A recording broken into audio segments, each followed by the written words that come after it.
If you're just getting back into plyometrics after rehabbing an injury, then here's where you want to start. But of course, if you want specific tailored advice to your situation, then you want to see a physical therapist who can guide you properly. Anyways, let me show you the first thing you want to do. All right, so assuming you have good strength in your legs and you're in little to no pain, then where you want to start is something called snap downs. Okay, so and it's not even jumping yet. You're gonna start with your arms up, even up on your toes, and then you're gonna drop down quick into a squat, throw your arms down. Okay, so from this side, arms up, drop down quick into a squat.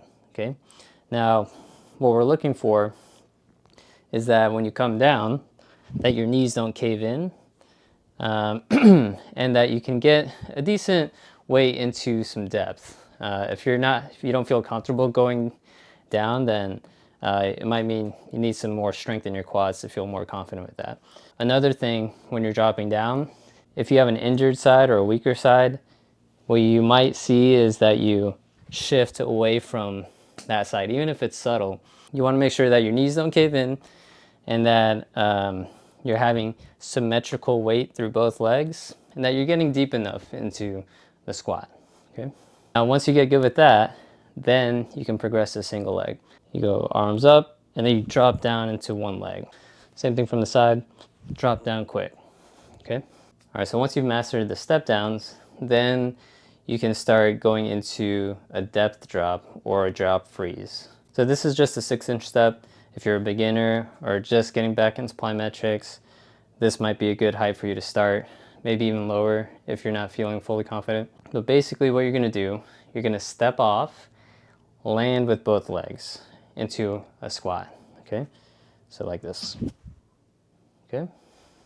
So same thing, like earlier, you want good form, don't let those knees cave in. Don't let those knees cave in like this. Make sure you land, good form, and nice and soft. You don't want to hear a big thud. You want to land like you're a ninja. So then once you master that, then you can go into an actual box jump. And again, we're starting off small 6-inch box here. You're gonna start off with the snap down that we did earlier, where you go here, you drop down real quick, and then you're gonna explode off of that and land on the box. Look like.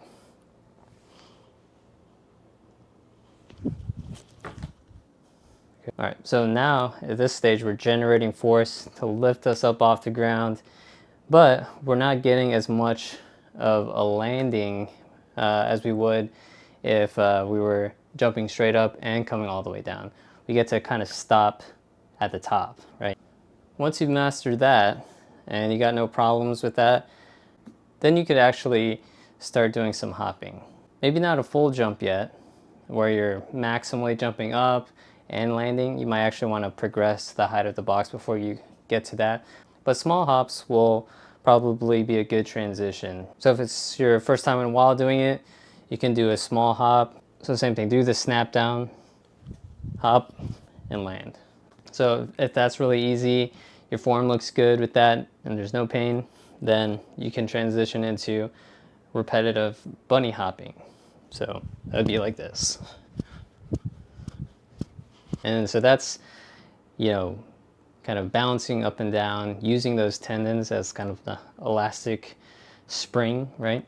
All right, so how many sets and reps to do with each of these, right? It depends. It depends how difficult each of these exercises felt. If it was like really easy, felt very low intensity, then you might be able to do, you know, 3 sets of 10 to 20 reps with a minute to 2 minute rest in between each set. Now, if it felt like more of a moderate intensity, maybe 3 sets of 8 to 10 reps might be the right range with maybe a 2 minute rest in between. And then if it was very high intensity, felt really challenging, you did a max effort with like the jumps, maybe only 3 sets of 4 reps with a 2 minute rest in between. The more challenging and difficult it is, the less reps you want to do, and maybe even the more rest you want to take in between each set.